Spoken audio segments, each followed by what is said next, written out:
Welcome to Modern Wounds, where the truth doesn't whisper, it bleeds. Tonight's story is not about strangers, it's about family. A family torn apart by a secret no one was supposed to hear. Thanksgiving, a night meant for gratitude, became the night a confession destroyed everything. Ethan Monroe. The mic is yours.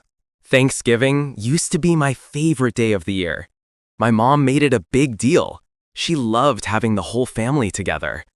The smell of food, the music, the laughter, it used to mean something. But that night, it all changed.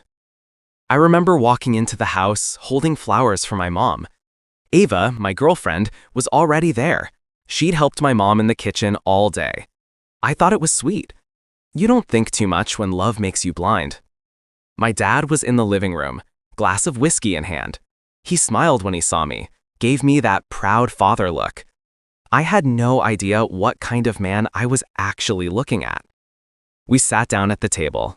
Mom said a prayer, and for a few minutes, it felt perfect. That's what hurts the most, the calm before it all exploded. Halfway through dinner, Ava stood up. Her hands were shaking. She said she had something to confess. I thought she was joking. She always did this dramatic stuff when she was nervous. But then her face changed, and she said, "I've been seeing someone else." My fork dropped. Mom froze. My dad didn't move. She kept going, her voice trembling, but her eyes, they didn't even look sorry. And then she said it. "It's your father." That's when I felt something inside me die. You know that sound when your heartbeat feels louder than everything else? That's all I heard. My mom's glass hit the floor, shattered into pieces. And my dad finally looked up, but he couldn't look at me. Mom started screaming. She asked him, "How could you? How could you do this to your son?" He didn't answer, just sat there whispering, "I'm sorry." Ava started crying, saying she couldn't handle the guilt anymore. And I couldn't breathe. Everything was spinning. All I could think was, this isn't real. I stood up, but my legs didn't work. I wanted to punch him. I wanted to scream, but I just walked out. I remember the sound of the door closing behind me. It felt like the end of something sacred. I drove, didn't care where I was going. The ring I bought for her was still in my pocket. I was supposed to propose after dinner. Yeah, that was the plan. I ended up at the lake where we had our first date. I sat there all night, watching the reflection of the moon on the water. My phone kept ringing. My mom, my dad, her. I didn't answer a single call. I didn't want to hear any of their voices. When I finally went back home the next morning, Mom was gone. Suitcases gone, room empty.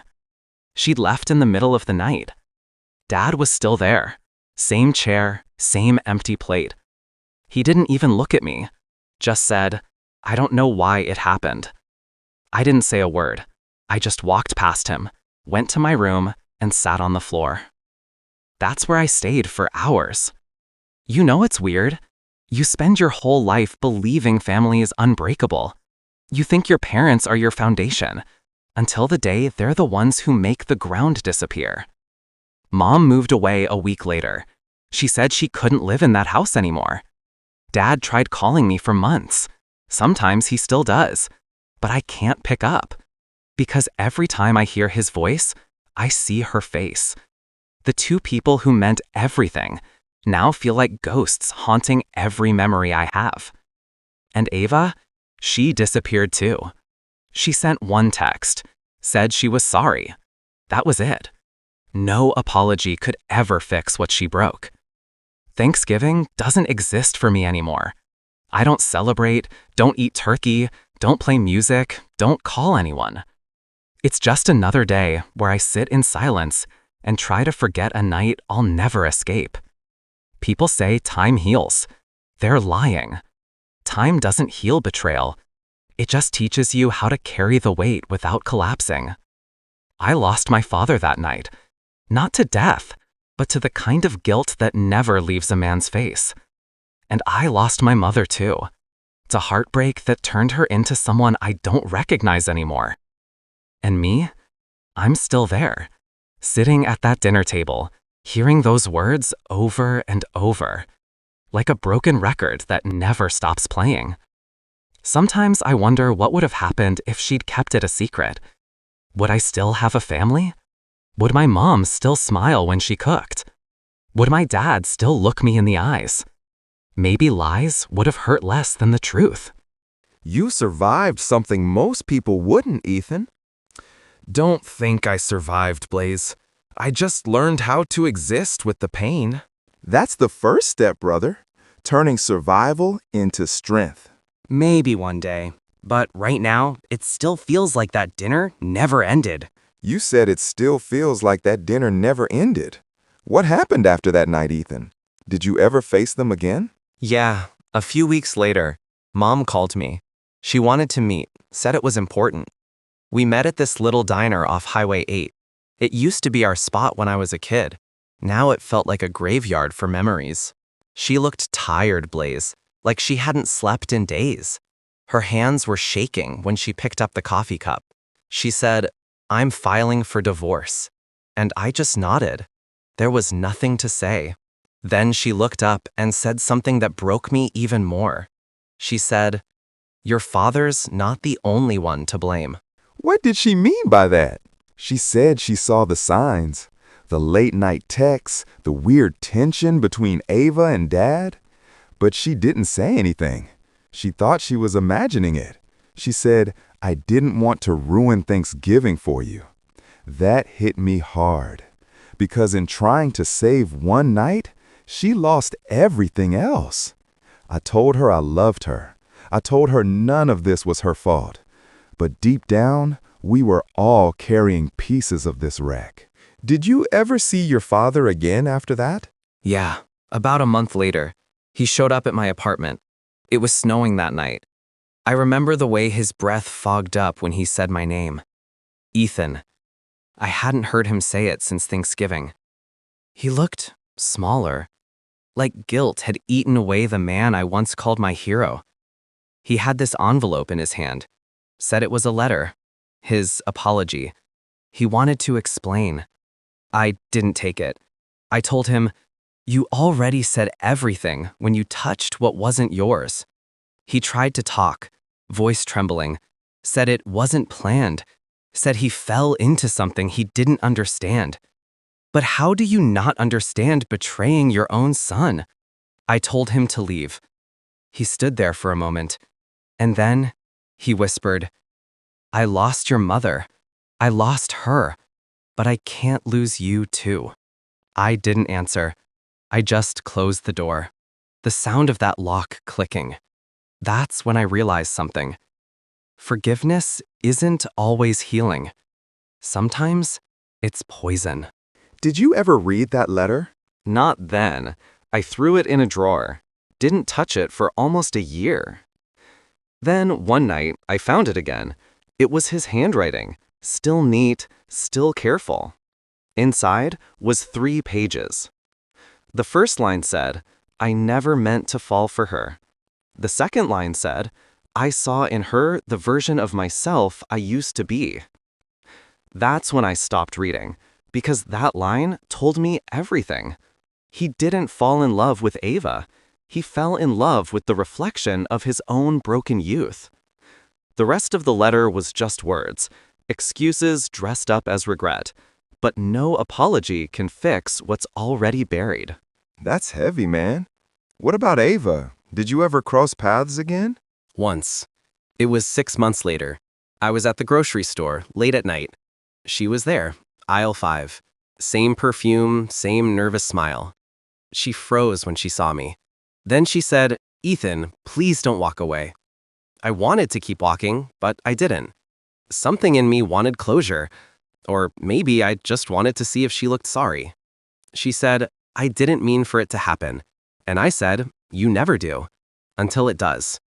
She started crying, saying she'd lost everything, her friends, her job, her peace. And I told her, "You didn't just lose me, You lost the version of yourself that was good. Then I left. Didn't look back. Didn't want to. When I got home that night, I finally burned that letter, watched the paper curl into ash.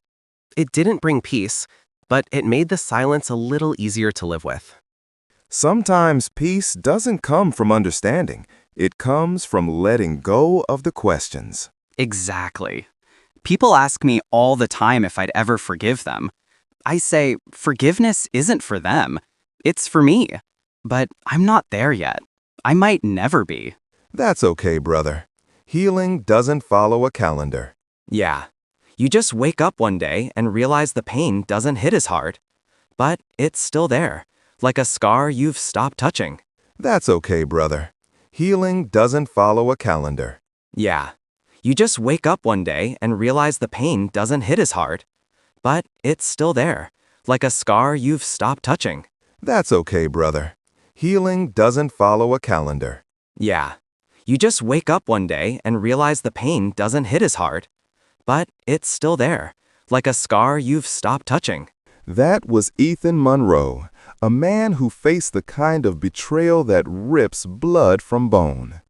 If you're listening and you've ever been broken by someone you trusted, remember, you're not alone. Modern Wounds isn't just stories, it's survival. Ethan, it's been a few years since that night. Do you ever think you've truly moved past it? Some days, yeah. Some days I wake up and it feels like I can breathe again. But there are nights where I still hear her voice, still see that dinner table, still feel my mother's silence. Healing's weird, Blaze. It doesn't happen all at once. It comes in pieces, like shattered glass you keep finding years later. What helped you start picking up those pieces? My mom, actually. She reached out last year, said she wanted to see me. It had been almost 3 years since the divorce. We met at this park by the ocean, the same spot my dad used to take us fishing. When I saw her, I barely recognized her. But in her eyes, there was something new. Peace. She'd started therapy, moved into a small beach house, got a dog. She said, "Ethan, I stopped running from pain. I started walking with it." That line stuck with me because I realized that's what I'd been doing too, carrying pain like a punishment instead of a lesson. We sat there for hours, talking about everything we never said. And for the first time, she smiled. Not the kind of smile that hides sadness, but the kind that finally means freedom. That's powerful. Did you ever reconnect with your dad? Yeah. It took me a long time to even consider it. But last winter, I got a call from the hospital. He'd had a stroke. They said he might not make it through the night. I don't know what made me go. Maybe part of me wanted answers, or maybe I just didn't want to regret not going. When I walked into that hospital room, he looked nothing like the man I remembered. He was thin, pale, eyes full of something I hadn't seen before, humility. He looked at me and whispered, "I thought you'd never come." And I told him I almost didn't. He nodded slowly, said he understood. Then he said something I'll never forget. He said, "I didn't just betray you, Ethan. I betrayed the version of myself that loved you." That's when I realized his guilt had already punished him far more than I ever could. We talked for hours. He cried. I didn't. But for the first time, I listened. Before I left, he said, "I'm sorry for being your first heartbreak." And I said, "You were also my first hero." He smiled, weak but real. 2 weeks later, he passed away in his sleep. Damn, man. That's heavy. Did it change how you felt? Yeah. It didn't erase the past, but it softened the edges. I realized forgiveness isn't about letting someone off the hook. It's about freeing yourself from the chains they left behind.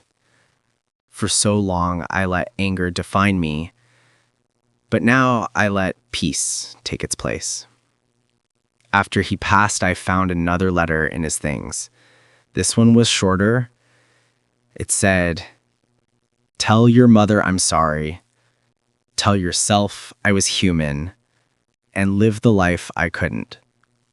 That's I deep, brother. still carry that note So in where my does wallet. Ethan Monroe stand now? Not because I've forgiven After all the everything, storms, who but are because you it today? reminds me who I never want Someone to learning become. how to live again. I started therapy, too. I volunteer at a shelter for kids from broken homes. I tell them the truth. That pain doesn't define you, it refines you. I even started writing. Just journaling at first, but it's turned into something more. Maybe one day I'll turn it into a book. The Thanksgiving that broke me. Because I think people need to know that betrayal doesn't end you. It just forces you to rebuild from scratch. And I'm okay with that now. Because rebuilding, that's still living. You turned pain into purpose, Ethan. That's what Modern Wounds is all about. Yeah, I guess in the end, the wound never really closes. But it does stop bleeding. And when it does, you start to see beauty in the scar. And that scar becomes your strength. Exactly. I used to think my story was about betrayal. Now I realize it's about survival. If you're listening tonight and you've been through something that broke your world, remember Ethan's words. Scars don't mean you're weak. They mean you healed in places you once thought would never stop hurting. You can't choose who breaks you, Blaze, but you can choose who you become after they do. And that, right there, is why this platform exists. Ethan Monroe, thank you for sitting in this chair tonight, for bleeding your truth so others could find their strength. You're not just a survivor, brother. You're a reminder that even shattered things can still shine. Thank you, Blaze, for letting me finally let it out. And to everyone listening, sometimes the people who hurt us the most are the ones who teach us what love should never feel like. This is Modern Wounds. We'll see you tomorrow night.